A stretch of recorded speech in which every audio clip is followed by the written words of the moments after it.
Hai semua, kembali lagi bersama saya Fonsega di Fonsega Channel. Oke, di episode ini saya sudah mengajak salah satu bintang tamu kita untuk bergabung dengan saya. Kita akan membahas tentang rumah gratis yang dibangun oleh pemerintah. So, pastikan untuk kalian subscribe channel ini dan aktifkan lonceng notifikasinya supaya kalian mendapat update terbaru setiap kali channel ini mengupload video.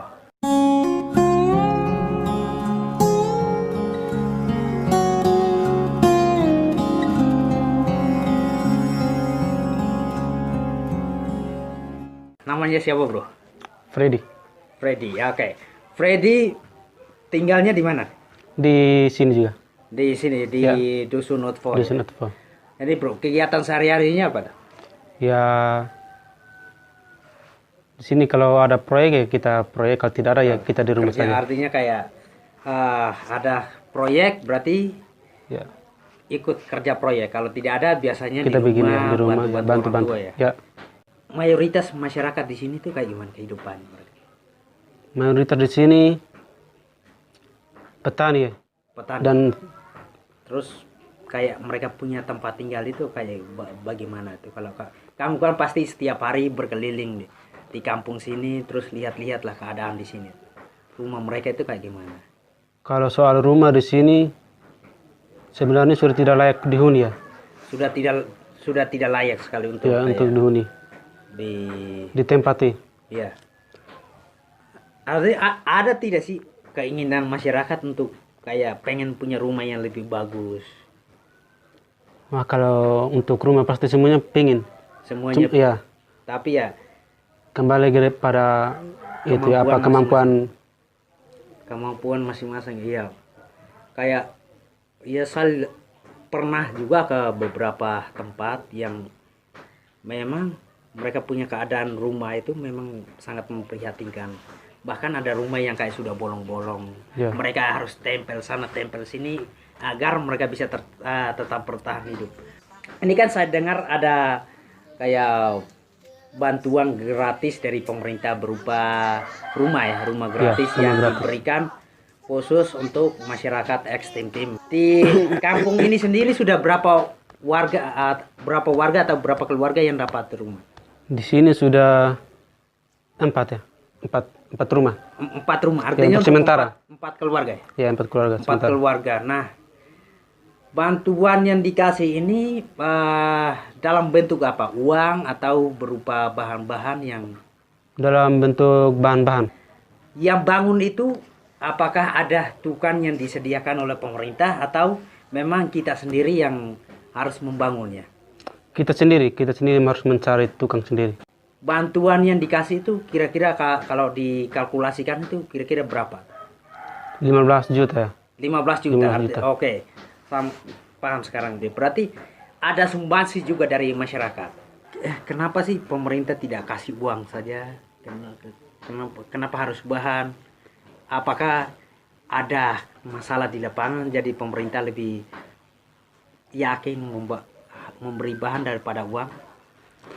Kalau berupa uang berarti tidak akan selesai ya, tidak akan ini tuntas pembangunannya. Oke. Pemerintah sudah memikirkan jauh Ya, masalah yang akan terjadi di lapangan. Kalau dikasih uang pasti pembangunan tidak akan selesai. Terus akan terjadi banyak masalah. Jadi lebih baik untuk menghindari masalah-masalah itu terjadi, pemerintah oke, kalian mau terima bantuan rumah tapi kami kasih dalam bentuk bahan. Menurut kamu manfaatnya bantuan ini untuk masyarakat sini tuh bagaimana? manfaatnya itu ya bisa membantu lah ya untuk keluarga baru dan keluarga benar-benar susah. Dan Manfaat bantuan ini buat masyarakat di sini itu sangat-sangat bermanfaat. sangat bermanfaat. Nah, saya dengar-dengar kalau bro ini juga menjadi salah satu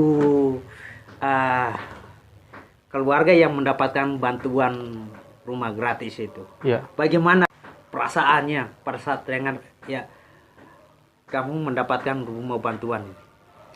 reaksinya senang ya. Apalagi kami di rumah juga orangnya banyak, dalam rumah banyak. Di masyarakat sini nih, dalam satu rumah itu biasanya berapa keluarga yang tinggal? Di sini bisa untuk kami 3 keluarga ya. 3 Kakak, keluarga. ya. Apakah hanya di rumahmu saja atau itu Hampir terjadi untuk buat semua ya, masyarakat? hampir di sini. Hampir semua Ya, di sini. hampir di sini. Hampir semua masyarakat itu mengalami hal yang sama. Ya. Harapan kamu ke depannya itu pembangunan rumah gratis ini bagaimana untuk masyarakat di sini? Kalau bisa ya untuk ke depan ini perumahan ditambahkan lagi lah untuk di sini. Ditambahkan lagi Ya. kuotanya. Ya. Karena kita lihat pertumbuhan anak di sini juga makin banyak. Ini yang mau menikah juga banyak. Kalau kalian kita sudah menikah dan kita tergantung pada orang tua juga kita. Oh, belum punya rumah Ya, belum, sendiri, ya, jadi belum. setelah menikah harus tetap tinggal sama-sama Harus dengan orang tua itu orang yang tua. Bantuan rumah gratis ini memang harus lebih banyak ya. lebih banyak lagi ya, diperuntukkan kalau bisa untuk masyarakat yang memang benar-benar kayak di dalam keluarga itu ada 3-4 keluarga yang keluarga, tinggal iya, sama-sama. dalam Terus, satu rumah. bantuan ini memang diperuntukkan untuk warga ekstrim dan masyarakat lokal di sini, tapi tidak menuntut kemungkinan kalau bantuan ini tidak diperuntukkan untuk semua orang. Misalnya saja kalau orang itu mampu membangun rumah sendiri, dia sudah punya rumah yang lebih layak dan dia membangunnya sendiri, artinya kalau kita mau kasih lagi ke dia juga itu mubazir juga ya. Pemerintah harus lebih jeli lagi, benar-benar mau kasih ke masyarakat yang benar-benar membutuhkan, bukan karena dilihat berdasarkan oh dia keluarga saya, jadi walaupun dia sudah punya rumah bagus kita harus kasih terus. Tidak begitu kan? Tidak begitu. Artinya kita harus bisa melihat berdasarkan kebutuhan. Karena saya lihat kuota rumah yang disediakan pemerintah ini sangat banyak sekali. Apakah selain di sini ada di tempat lain yang dibangunkan juga? Tempat lain yang saya tahu di Teksoruk. Di Taiksoruk, Ya, di desa sana, desa sebelah desa Naikasa ke arah sana. Ya. Itu semua ditanggung pemerintah. Ditanggung pemerintah. Ya. Artinya kita tinggal masuk, Kita tinggal terima kunci. terima kunci. Cuma di sini yang beda. Ya. Nah, masalah kayak perbedaan itu kita juga tidak tahu. Ya, ya. Yang bisa menjawab adalah pemerintah daerah. Oke. Pemerintah kabupaten, pemerintah kecamatan, desa, itu yang mereka bisa menjawab. Pembangunan rumah gratis ini sudah sampai di tahap mana? Berapa Sudah persen habis. kalau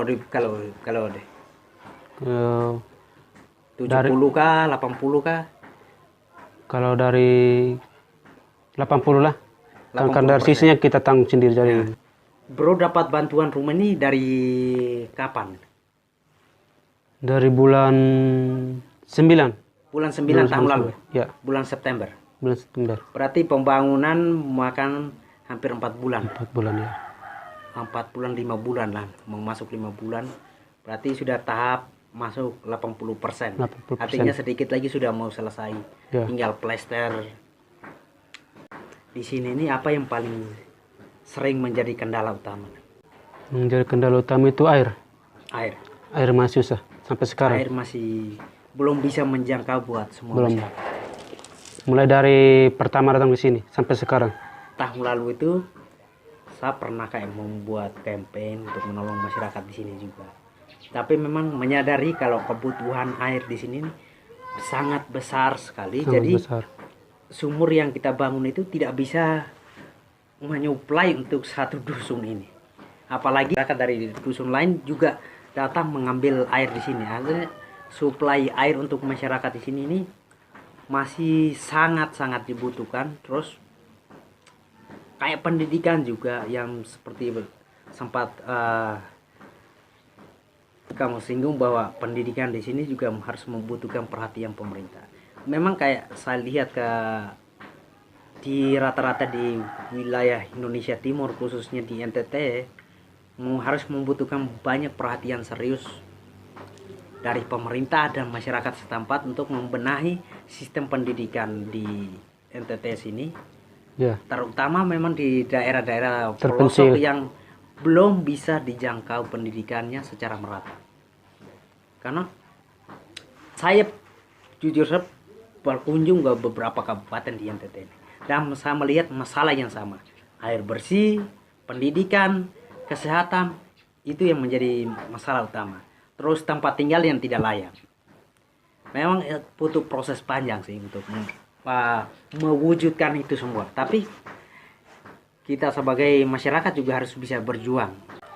Oke, saya mau ingatin juga buat teman-teman yang menonton video ini, kalau kalian belum berpartisipasi buat campaign yang sedang kami jalankan untuk menolong 500 anak yang ada di kampung ini, ayo segera klik link di deskripsi di bawah untuk klik donasi sekarang. Karena bantuan teman-teman itu akan menolong pendidikan anak-anak di sini. Nah, donasi yang teman-teman sumbangkan itu kita akan gunakan untuk membeli sepatu atau tas agar bisa menolong anak-anak di sini. Mari kita melakukan suatu kebaikan kecil untuk masa depan anak-anak di sini. Karena berinvestasi untuk pendidikan itu punya jangka panjang manfaatnya. Oke, jangan lupa klik link di deskripsi di bawah dan klik donasi sekarang. Berapapun itu silakan teman-teman donasikan. Oke bro, ini terakhir dari saya nih. Saya yakin dan percaya kalau pemerintahan sekarang itu memang lagi fokus untuk membenahi semua infrastruktur, terus menolong masyarakat kecil. Kita berdoa, kita harus yakin dengan pemerintahan sekarang, karena ya saya yakin kedepannya betul pasti ada pembangunan yang pesat. Nah, tugas kita sebagai masyarakat ya harus melakukan bagiannya kita, dan kita juga harus jadi masyarakat yang harus bisa mengkritik pemerintahan. Kalau itu kita lihat benar, kita harus ajungkan jempol. Kalau itu kita lihat salah, kita harus bilang salah. Jadi kita tidak boleh yang namanya takut-takut lagi untuk menyampaikan aspirasi kita. Kalau kita lihat itu perlu kita mau sampaikan.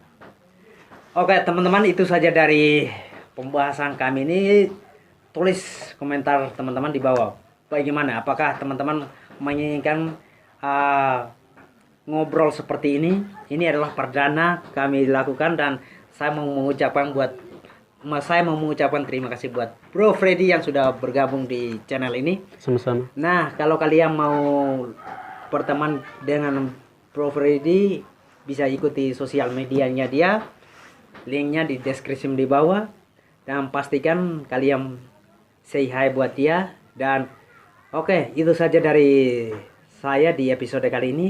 Sampai jumpa di episode selanjutnya.